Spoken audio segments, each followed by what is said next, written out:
¿Qué pasaría si una IA pudiera no solo leer tus notas, sino entender tu letra, interpretar los gráficos que te has grabateado y a partir de ahí generar un análisis súper complejo?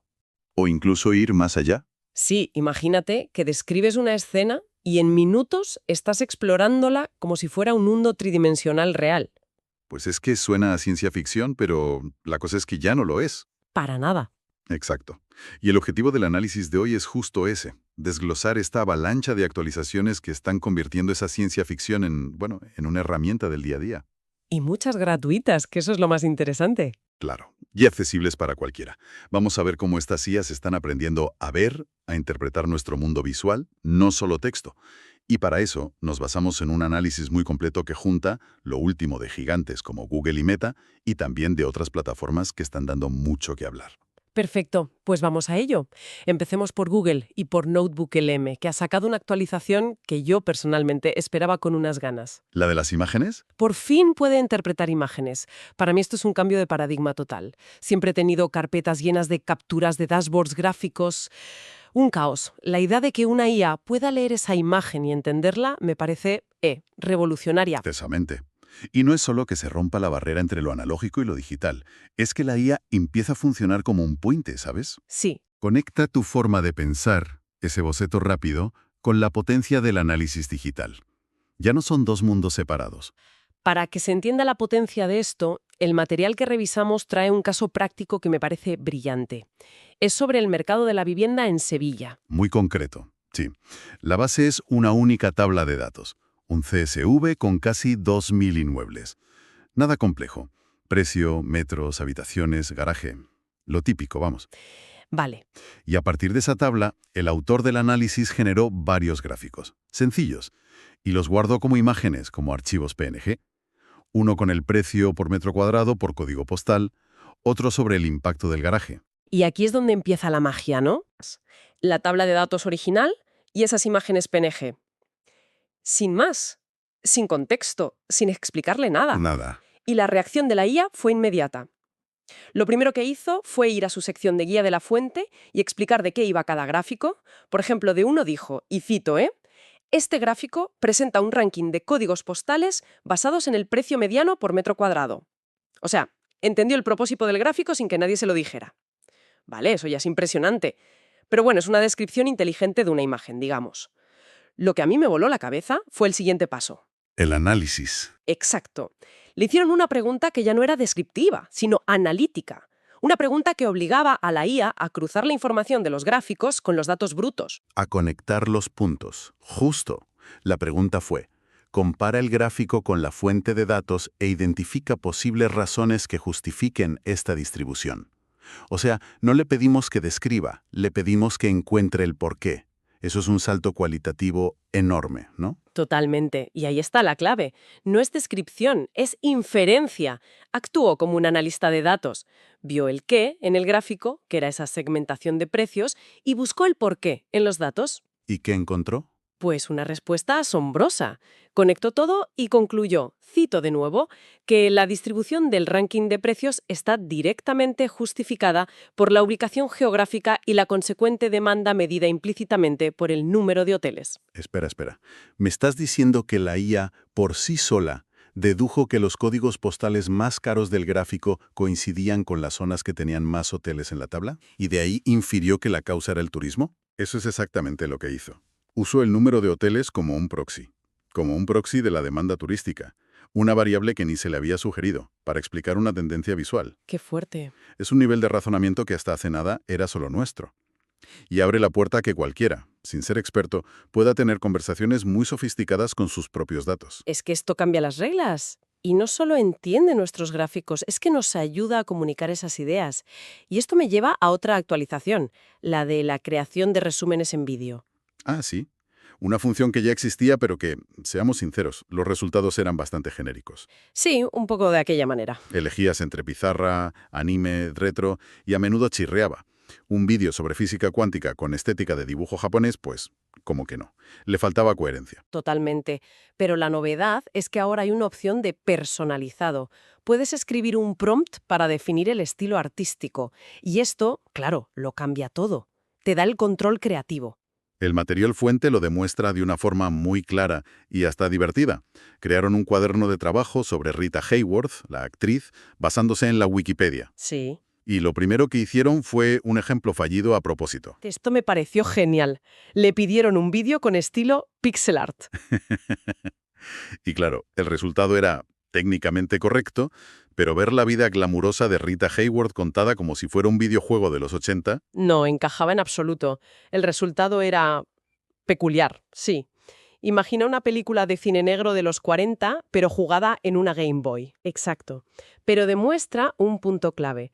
La herramienta es potente, pero sin una dirección artística, el resultado puede ser un desastre. Justo. Pero ahí es donde entra la nueva función. Porque luego probaron con instrucciones mucho más elaboradas. Por ejemplo, usaron un prompt que decía estilo pop art con uso de semitonos en patrones de círculos y priorizando los colores primarios e imagen de efecto cómic. y el resultado fue espectacular. Tenía esa estética de Warhol, era vibrante, pertinente y muy atractivo. Y no se quedaron ahí. No, probaron con más. Hubo otro que pedía un estilo cómic europeo inspirado en autores como Hergé y obras de Tintín. Y de nuevo un resultado completamente diferente al de pop art, pero igual de coherente y con una calidad altísima. Tenía esa línea clara, esa elegancia del cómic franco-belga. Lo que esto significa es que la herramienta se transforma. Ya no es un simple resumidor, es una plataforma de creación de contenido. Te permite generar materiales mucho más pulidos y listos para compartir. Y evitas ese aspecto genérico que grita, esto lo ha hecho una IA. Ahí está la clave de todo. El usuario se convierte en el director de arte. La IA ejecuta, pero la visión y el buen gusto siguen dependiendo de la persona. Y hablando de crear imágenes, el campo de batalla ahora mismo está en las herramientas gratuitas. Y ahí parece que Meta ha lanzado un órdago. Sí, aquí llegamos a una de las noticias bomba del análisis, la idea de que Meta.ai está en la práctica ofreciendo la tecnología de Midjourney gratis. Es una jugada muy agresiva. Cuando leí esto tuve que pararme. O sea, Meta ha puesto el motor de una de las herramientas más potentes y de pago a disposición de todo el mundo, gratis. Pues las pruebas que aporta el análisis son bastante contundentes. Parece que ha actualizado su generador para que use el mismo modelo, y se nota en tres cosas clave que son inconfundibles. A ver, primero, los controles son idénticos. Variedad, rareza y estilización. Son los mismos. Bueno, eso podría ser una coincidencia, ¿no? Que se inspiren. Podría ser, pero hay más. El segundo punto es mucho más revelador. Reconoce los códigos numéricos de estilo de Midjourney, los famosos códigos SRF. Ah, vale. Eso ya no es casualidad. Que Meta AI los entienda no es casualidad, ¿no? Y el tercero es que puede animar y extender las imágenes, con una funcionalidad que es calcada a la de Midjourney. La prueba de fuego, entiendo, fue una comparación directa. Exacto. En el análisis usaron el mismo prompt, un retrato de un hombre mayor en los años 50, y el mismo código SRF en Meta AI y en Midjourney. Y los resultados, según la fuente, fueron perfectamente coherentes. Casi iguales. Casi indistinguibles. Mencionan un matiz importante, y es que esto funciona si en Midjourney usas el modo RAW, el modelo base. Pero la conclusión es que el motor que hay debajo parece ser el mismo. Increíble. Pero claro, Meta no está sola. El análisis también habla de las mejoras en Grok y Imagen, de Grok. Entonces, tenemos a Meta con la calidad de Midjourney y a Grok, que ya tenía vídeo con audio y ahora mejora la resolución. La pregunta es, ¿con cuál me quedo? Pues lo interesante del análisis es que plantea que esa es la pregunta equivocada. No se trata de un o, sino de un y. Ah, Lo que propone, y me parece una estrategia muy inteligente, es un flujo de trabajo híbrido que aprovecha lo mejor de cada casa. a ver, cuéntame cómo funciona eso. Es un proceso en 2 pasos. Paso 1. Generas la imagen estática en Meta.ai, porque ahí tienes toda la potencia y el control de estilos de Midjourney. Claro, para la concepción artística. Justo. Y una vez tienes tu imagen perfecta, gratis, viene el paso 2. ¿Y ahora qué? Ahora, coges esa imagen y te la llevas a Grok y Imagen para animarla. ¿Y por qué ahí? Porque la calidad de la animación de Grok, según la comparativa, es francamente superior. El movimiento es más fluido, más natural. Así que usas una herramienta para la dirección de arte y otra para la animación. Es un enfoque de especialista. Me encanta esa idea. No se trata de encontrar la super herramienta. sino de aprender a combinar las mejores piezas. Esto nos convierte en una especie de integradores o estrategas de IA. Totalmente. Y esa idea de combinar herramientas nos lleva al siguiente salto. Porque si ya estamos haciendo esto en 2D, la verdadera frontera se está moviendo hacia el 3D. El salto más futurista, de imágenes planas a mundos tridimensionales que podemos explorar. El análisis destaca una herramienta llamada Marvel, de World Labs, que usa una tecnología con un nombre muy peculiar, Gaussian Splatting. Sí, el nombre es curioso. A ver, en vez de construir un modelo 3D con polígonos, como en un videojuego, que es un proceso lento, imagina que la IA pinta la escena con millones de brochazos de color semitransparentes. Como si fueran partículas de color. Exacto. Cada brochazo tiene posición, color, opacidad. El resultado es increíblemente fotorrealista y sobre todo mucho más rápido de generar. Y las capacidades que describe el análisis son alucinantes. No es solo generar una escena. Habla de poder darle varias imágenes de un mismo lugar y que la IA las fusione en un único entorno 3D coherente. Efectivamente, reconstruye el espacio. Y no solo lo crea, sino que te permite editarlo. El análisis mostraba cómo se podían eliminar objetos o incluso sustituir unos por otros. Mencionaban un ejemplo de cambiar tortugas por tigres. O cambiar los materiales, el suelo de una cocina. Eso es. Pero para mí, lo más alucinante de todo es la capacidad de expandir los mundos. Generas una escena inicial y luego le pides que imagine qué hay más allá. Las aplicaciones para esto son infinitas. Pienso en cine, en diseño de videojuegos. Es un cambio de paradigma para los creadores. Pero claro, no basta con crear los mundos.